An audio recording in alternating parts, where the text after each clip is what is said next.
back, or even stay in the car. In Washington, Blair Miller, News Center 7.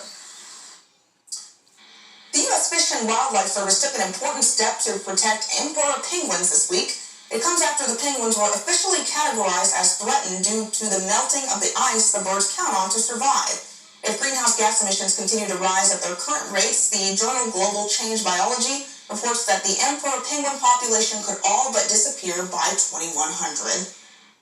Well, fishermen are usually used to pulling fish out of the water, but this week a fisherman in Rhode Island pulled up a little something extra and even dangerous. Captain Glenn Westcott says his crew pulled up a World War II Mach 6. It's a 520-pound depth charge that holds almost 300 pounds of TNT. Captain Westcott called the Coast Guard, who got his crew to a safe area. Military crews detonated the explosives about a mile offshore the next morning, still close enough to feel an impact. A popping, suction-y sound. It was like somebody wrapped a big hammer against the side of the boat. And Captain Glenn says it's still not the weirdest thing he's caught. He says some of his craziest finds included body parts. A lot of ships popping out of nowhere. I don't know if you heard about the ferry in Baton Rouge in the Mississippi River. I've heard about the that. river is so low because they haven't seen much rain that ferry that's sank in like 1910 is popping up. In fact, the USS Kidd, I believe it's a battleship. It could be wrong, but it's a military ship. And even the bottom is exposed on there. People are jumping on the propellers and stuff. So I know, I like cool stuff like that. Yeah. Ships popping up. Something that's popped up tonight is the rainfall. Yes, of course. Unfortunately, to the dismay of some who wanted to go trick-or-treating tonight, but there is still tomorrow, and it'll likely be a little bit warmer tomorrow, at least tonight. This morning, we dropped down to about 44 degrees. In Dayton, 42 in Troy, a few places dropped into the 30s. You can see Wapakoneta dropped down to a cool 36. Now, with the cloud cover and with some warmer air coming in, it'll be a little bit milder tonight. Temperatures likely, at least in Dayton, only dropping to the mid-50s. Temperatures now are still hanging on to 60 degrees. Wapakoneta, you're at 59, so it definitely is a bit warmer than this time yesterday by, 16 degrees up there. 16-degree difference in Wapakoneta, about 5 degrees warmer in Dayton. So a lot of that has to do with the cloud cover, but we do have some warmer air coming in as well. And we had the rain coming in.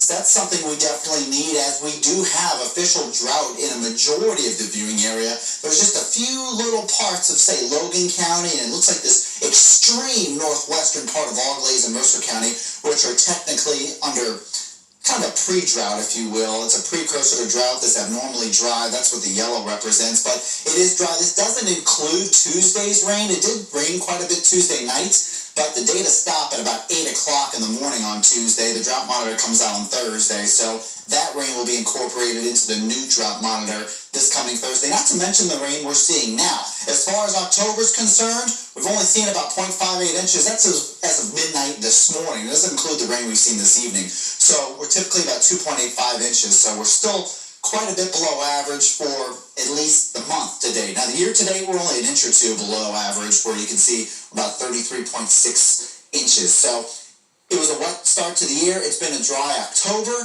but the rain is coming. You can see an area of low pressure across central Illinois. That's where the circulation of that rain is going counterclockwise. That's bringing up a lot of this moisture from the south. Brought some severe thunderstorms down along the Gulf Coast yesterday.